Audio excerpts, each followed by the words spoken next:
Welcome to this explainer. Today, we're diving into something super fascinating.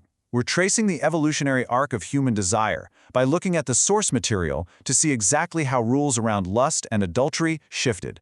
We'll see how they move from strict, black and white outward laws written on stone to deeply internal, psychological reflections. And ultimately, we'll break down what that actually means for us today.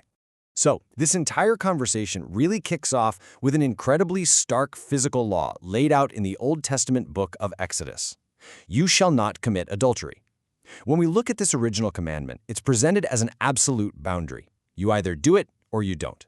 It's physical, it's definitive, and it leaves absolutely zero room for interpretation. But, that raises a pretty compelling question. How on earth does a basic directive from antiquity, literally written on stone tablets thousands of years ago, translate to our hyper-connected world? How does a rule created for a nomadic, ancient society apply to an era of smartphones and just endless digital temptation? To figure that out, we're going to map out humanity's ongoing collision with this sacred boundary across 5 distinct eras: the law in Exodus, the reality in Proverbs, the expansion in the Gospels, the struggle in the early church, and finally today.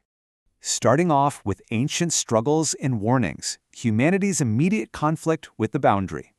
Because, let's be honest, almost immediately, that simple black and white law of Exodus was under siege by human nature. The writers of Proverbs offer these incredibly poetic, yet razor-sharp psychological warnings. It says, "For the lips of a forbidden woman drip honey, and her speech is smoother than oil." It's this vivid acknowledgement that humanity was already getting totally captivated by smooth talk and wayward desires. And the source texts illustrate just how transactional and physical the consequences were during this era. For example, if a man seduces an unmarried virgin, Exodus literally states he must pay the bride price to marry her. In Proverbs, it notes a prostitute can be had for just a loaf of bread. But another man's wife? The text warns that preys on your very life. Everything was measured in physical actions and tangible restitution. Which brings us to redefining the boundary, moving from the bedroom to the mind. Right here, the narrative takes a massive plot twist. Jesus steps onto the scene and introduces a radical contrast to the old standard. Think about it. The old standard was entirely focused on the physical act, outward actions, and physical restitution. But this new standard, it pivots entirely. It focuses intensely on the condition of the heart, your inward thoughts, and your internal state. This shift is captured perfectly in the book of Matthew. Jesus says, "You have heard that it was said, 'You shall not commit adultery.' But I tell you that anyone who looks at a woman lustfully has already committed adultery with her in his heart." Wow. By stating this, Jesus shockingly picks up that boundary line and moves it from a physical action straight into the human mind. The physical act is no longer the sole breaking point. The internal thought process carries the exact same weight. To really grasp this, we have to look at how the text defines the heart. According to Mark 7:21, the heart is the absolute root cause of all outward actions. The text says, "For it is from within, out of a person's heart, that evil thoughts come, sexual immorality, theft, murder." This makes the boundary infinitely harder to keep. You can no longer just avoid a physical action, you literally have to police your very thoughts. Next up is the early church's failure. Even the devout fell short. Now you might think the earliest, most hardcore followers of this new teaching would completely master this internal standard. Well, they didn't, at all. In a striking report from 1 Corinthians, we read about sexual immorality within the early church of a kind that even pagans do not tolerate. A man was sleeping with his father's wife. And shockingly, the text points out that the early church wasn't mourning this. They were actually proud of themselves. They were failing spectacularly at maintaining the boundary.